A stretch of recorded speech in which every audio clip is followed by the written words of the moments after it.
Hello friends, welcome to నవలా హృదయం. ఈ వీడియోలో మనం వసంత శిశిరం నావెల్ నెక్స్ట్ పార్ట్ చూడబోతున్నాం. కథలోకి వెళ్ళిపోదాం రండి. ఫామ్ హౌస్ కి వచ్చిన వసంత్ శిశిరతో మాట్లాడగా తనను మోసం చేసే వారికి తాను దూరంగా ఉంటానని చెప్తుంది శిశిర. ఆవేశం కొద్దీ గది బయటకు వచ్చిన ఆమెను వసంత్ బయటకు తీసుకెళ్లబోగా అతని చేతిని గట్టిగా కొరుకుతుంది. అమాంతం ఆమెను భుజంపై వేసుకుని బయటకు తీసుకెళ్లబోయిన వసంత్కు అడ్డుగా వెళ్లి నిలబడి తన్ను వదలండి అని కోపంగా చెప్పింది ఉమ.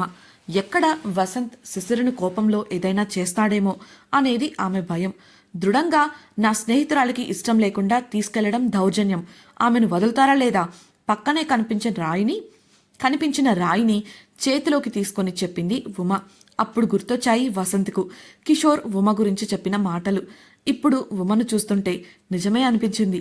కానీ ఇప్పుడున్న పరిస్థితుల్లో తాను ఎలాగైనా శిశిరతో ఏకాంతంగా మాట్లాడి తీరాలి అనుకుంటూ ఉమతో మర్యాదగా, నువ్వు అడ్డు తప్పుకుంటే బాగుంటుంది, నీకు నాకు ఎలాంటి ప్రాబ్లమ్స్ లేవు అన్నాడు.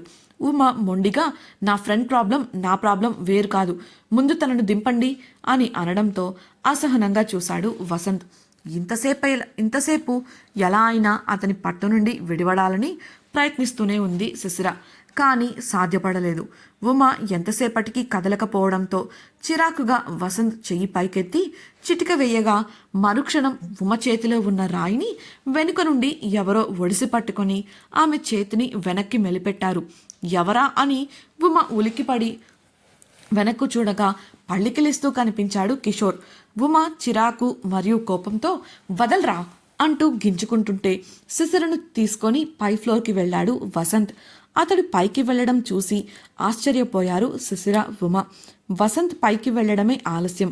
కిషోర్ ఉమను అలానే ఆమె చేతిని మెలిపెట్టి ఉంచే ముందుకు నెట్టుకుంటూ ఇంట్లోకి తీసుకెళ్లాడు. అతడు అలా చెయ్యడంతో ఉమకు అనుమానం రాగా, ఇదిగో మర్యాదగా నన్ను వదులు, అసలేమనుకుంటున్నారు మీరు? మీ చేతిలో డబ్బుంటే ఏదైనా చేయొచ్చు అనుకుంటున్నారా? మేం మీకు ఏమన్యాయం చేశాంరా అని విదిలించుకోవడానికి గింజుకుంది ఉమ. కిషోర్ ఆమెను హాల్లో ఉన్న డైనింగ్ టేబుల్ వద్దకు నడిపిస్తూ, ఇదిగో నీకు ముందే చెప్పాను, కొన్ని విషయాల్లో మనం కల్పించుకోకూడదు అని. మొగుడు పెళ్ళాలన్నాక వాళ్ళు తేల్చుకుంటారు. మధ్యలో మనలాంటి వాళ్ళు చూస్తూ ఉండాలి, కానీ కెలికి కంపు చేయకూడదు చెప్పి ఆమెను బల్ల మీదకు తోసినట్లే వదిలి వెళ్ళి లోపలి నుండి లాక్ చేసి తాళం వేసుకొని జేబులో వేసుకొని వచ్చాడు. అతడలా చేయడంతో కంగారుగా, ఏయ్ ఏం చేస్తున్నావు నువ్వు అని ఒక అడుగు వెనక్కి వేస్తూ అడిగింది ఉమ.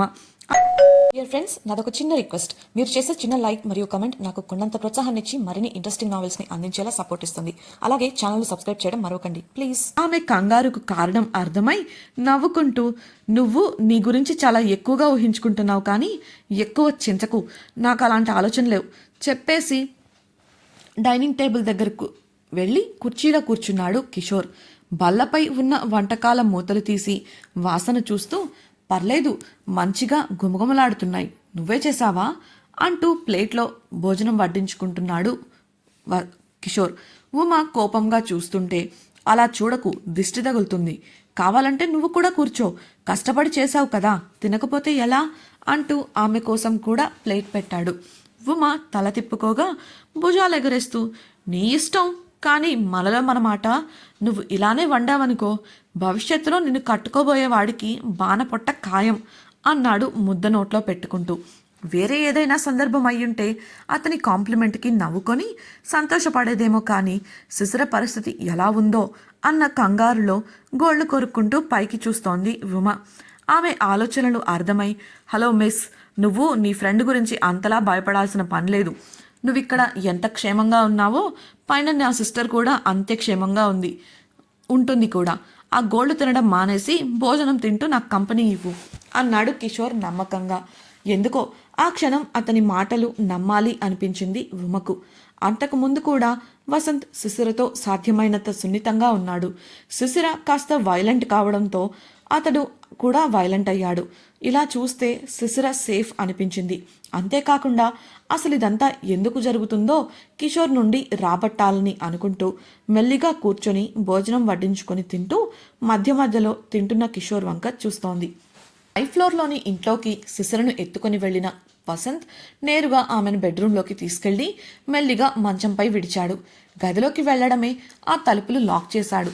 టై వదులు చేసుకొని కోట్ తీస్తుంటే అతన్ని బెదురుగా చూసింది శిశిర.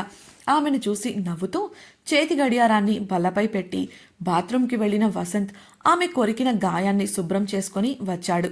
శిశిర కోపం, బెదురు కలగలిపిన భావంతో మంచంపై కూర్చొని చూస్తుంటే ఆమెకు ఎదురుగా సోఫాలో దర్జాగా కూర్చుంటూ వెళ్ళి ఆ ముఖం కడుక్కొండ్రా, ఎలా ఉన్నావో చూడు, నువ్వు నీ వేషాలు అని అనడంతో అతని వంక కోపంగా చూసింది శిశిర.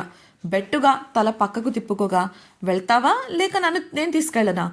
చేతి గడియారం మళ్ళీ పెట్టుకుంటూ అడగగా ఎక్కడ అన్నంత పని చేస్తాడో అని గబగబా వెళ్ళి ఫ్రెష్ అయి వచ్చింది శిశిర. అతడితో మాటలు కాదు కదా, కనీసం అతన్ని చూడాలన్న ఆసక్తి కూడా లేనట్టుగా ప్రవర్తిస్తూ నేల చూపులు చూస్తోంది ఆమె. శిశిర చేతికి టవల్ అందిస్తూ, ఎందుకే అంత కోపం? కనీసం ఏం జరిగిందని కూడా అడగవా? ఇన్నాళ్ల మన పరిచయంలో నన్ను అర్థం చేసుకుంది ఇంతేనా అన్నాడు వసంత్ శిశిర ముఖాన్ని చూస్తూ. ఆ మాటతోనే ఆమెకు అతనితో గడిపిన క్షణాలు గుర్తుకురాగా మరుక్షణం అతడు ఆడిన అబద్ధంలానే అవి కూడా నిజం కానివి అని అనిపించి కళ్ళ వెంట నీళ్లు తిరిగాయి. టవల్ తీసుకొని ముఖం తుడుచుకుంటూ కన్నీటిని కూడా తుడిచేసింది. మౌనంగా నిలబడిన ఆమెను చూస్తూ, రా డిన్నర్ చేద్దాం అని అన్నాడు వసంత్ ఆమె చేయి పట్టుకొని. అతడి చేతిని విదిలించుకొని అడుగు దూరం జరగగా అమాంతం ఆమెను చేతుల్లోకి ఎత్తుకొని డైనింగ్ టేబుల్ వద్దకు తీసుకెళ్లాడు వసంత్. క్రిందికి దించడమే ఆలస్యం, నేను వెళ్ళాక తింటాను, నాకిప్పుడేం వద్దు అని మొండిగా చెప్పింది శిశిర. ఆమెను చూస్తూనే, నీ తిండి సంగతి నాకు తెలియదా? వెళ్ళి ముసుగు తన్ని ఏడుస్తూ కూర్చుంటావు, అలానే నిద్రపోతావు. బుద్ధిగా కూర్చొని తిను, ఆ తర్వాత మాట్లాడుకుందాం అని వసంత్ అనడంతో మొండిగా అలానే నిలబడింది శిశిర. ప్లేట్లో భోజనం వడ్డించుకొని ఆమెను ఒడిలోకి చేర్చుకున్నాడు వసంత్. ఆమెకు వెళ్ళిపోవడానికి అవకాశం ఇవ్వకుండా ఒక చేత్తో ఆమెను ఒడిసి పట్టుకొని మరో చేత్తో ఆమె నోటికి భోజనం అందించాడు. ఆమె నోరు తెరవకపోవడంతో, నువ్వు తినలేదనుకో, సిపిఆర్ పేషెంట్కి ఆక్సిజన్ అందించినట్లు నేను నీకు ఫుడ్ పెడతాను అని వసంత్ అనగా చురుగ్గా చూసింది అతన్ని. తనని నవ్వుతూ చూస్తున్నాడు వసంత్. చిరాగ్గా నేను తింటాను అని చెప్పి అతడి ఒడిలోంచి లేవగా వదిలేశాడు వసంత్. మరో కుర్చీలో కూర్చొని గబగబా ప్లేట్లో కొంచెం వడ్డించుకొని నోట్లో కుక్కుకోవడం మొదలుపెట్టింది. పొలమారడంతో, నా మీద కోపం భోజనంపై ఎందుకు చూపిస్తావు? నా మీదే చూపించు, నేను కాదన్నానా? కొంటెగా అంటూ ఆమెకు నీళ్లందించాడు.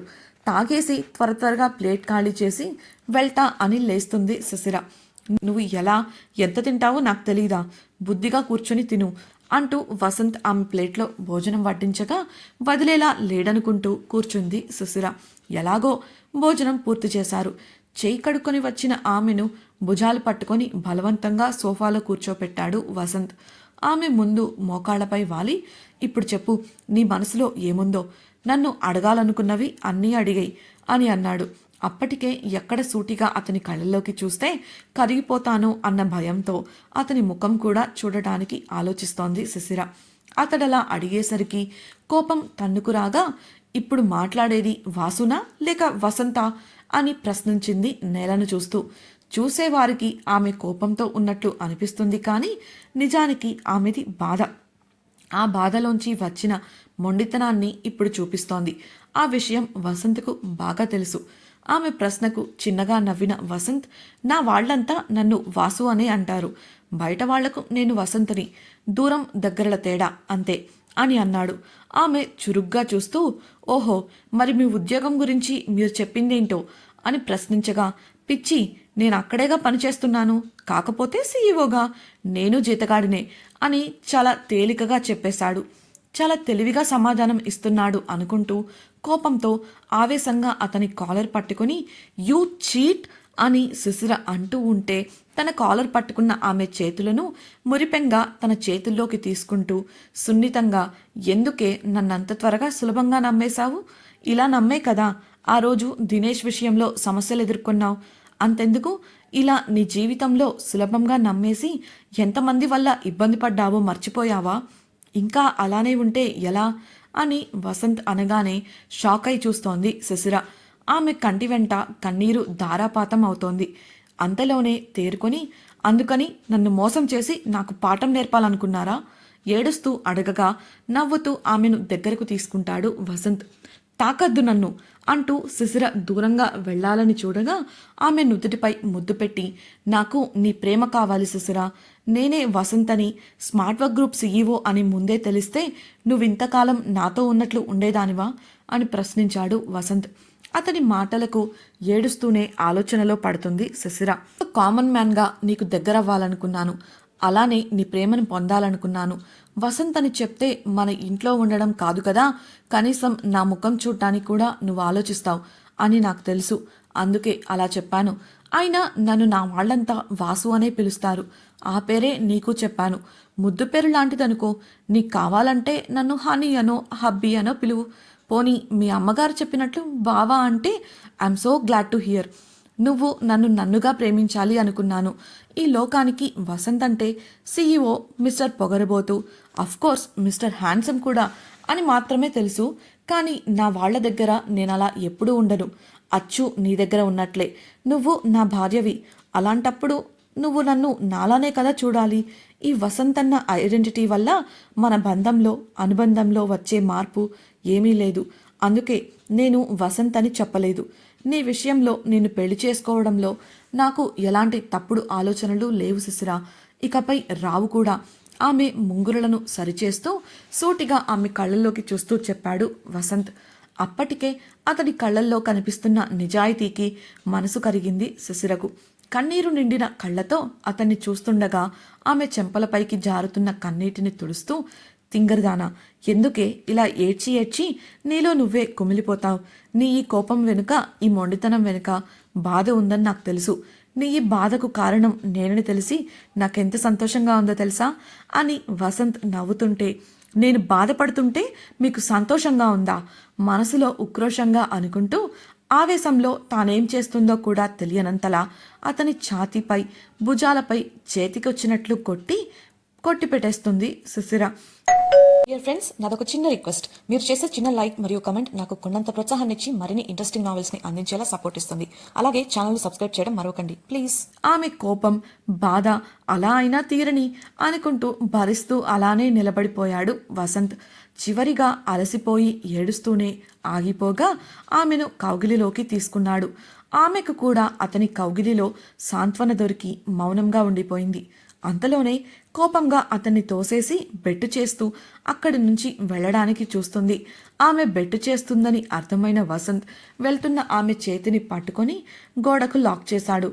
కోపంగా చూస్తుంటే, నీ కోపం తీరలేదని నాకు తెలుస్తోంది. టేక్ యూర్ టైం బేబీ, నేను వెయిట్ చేస్తాను. ఆమె చేతిని అందుకుని ముద్దు పెట్టి, త్వరగా ఎగ్జామ్స్ పూర్తి చేసుకొని ఇంటికి వచ్చేయి, I'll be waiting for you చెప్పి తన జేబు నుండి ఆమె కోసం తెచ్చిన డార్క్ చాక్లెట్ను తీసి ఆమె చేతిలో పెట్టి దూరంగా జరిగాడు వసంత్. మరుక్షణమే ఆమె అక్కడి నుండి వెళ్ళిపోగా నవ్వుకుంటున్నాడు వసంత్. క్రిందికి వెళ్లిన శిశిర కాలింగ్ బెల్ కొట్టగా లోపల డైనింగ్ టేబుల్ వద్ద కూర్చున్న కిషోర్ కీస్ ఉమ వైపుకు విసురుతాడు. వెంటనే వెళ్లి తలుపు తీసిన ఉమకు కళ్ళు ఉబ్బిపోయి కనిపిస్తుంది శిశిర. నువ్వు బానే ఉన్నావు కదా అని కంగారుగా అడగగా అవునన్నట్లు సమాధానం ఇస్తుంది. ఉమ వెనుక గుమ్మం వద్దకు వెళ్ళిన Kishore, hi sister, I'm sorry, నేను కూడా మీ దగ్గర నిజం దాచాను, కేవలం మిమ్మల్ని భయపెట్టకూడదు అనుకున్నానంతే అంటూ సిన్సియర్గా చెప్పగా శిశిర మౌనంగా తలదించుకొని ఉంది. ఇంతలో బయట నుండి కార్ హార్న్ వినిపించగా హడావిడిగా, ఓయ్ తింగరబుచ్చి మేడం, మా సిస్టర్ జాగ్రత్త, నీ తిక్క మాటలతో తనకు పిచ్చెక్కించకుండా సైలెంట్గా ఉండు, బాయ్ సిస్టర్, జాగ్రత్త చెప్పేసి అక్కడి నుంచి వెళ్ళిపోయాడు కిషోర్. అప్పటికి కూడా శిశిర డల్గా ఉండటంతో ఉమ ఎక్కువ మాట్లాడించలేదు. భోజనం చేయమంటే తినేసానని చెప్పడంతో అన్నీ సర్దేసి ఉమ గదికి వెళ్లేసరికి మంచంపై పడుకొని ఫోన్ చూస్తూ కనిపించింది శిశిర. ఇంతకీ ఫోన్లో ఏం చూస్తోంది? ఇంతటితో వసంత్ శిశిర మధ్య గొడవ తీరినట్లేనా? వసంత్ శిశిరకు చెప్పినదంతా నిజమేనా? శిశిర డల్గా ఉండటానికి కారణమేంటి తెలుసుకోవాలనుకుంటున్నారా? అయితే ఛానల్ను సబ్స్క్రైబ్ చేసి తప్పకుండా రాబోయే ఎపిసోడ్స్ వినేయండి. మీకు ఈ వీడియో నచ్చినట్లయితే లైక్ చేసి మీ అభిప్రాయాలను కామెంట్ సెక్షన్లో తెలియజేయగలరు. ఇట్లు మీ నవలా హృదయం team. Thank you for listening.